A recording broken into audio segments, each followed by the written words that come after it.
जागे सायुधागे सवाहनागे सशक्तिकागे समरिवाराय महालक्ष्मी देव्यै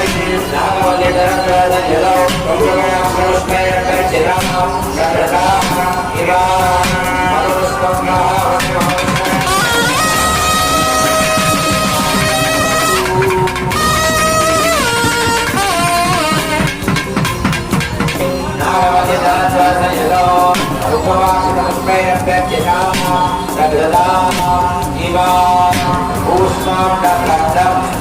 महावलिमहोष्यादिनमस्वा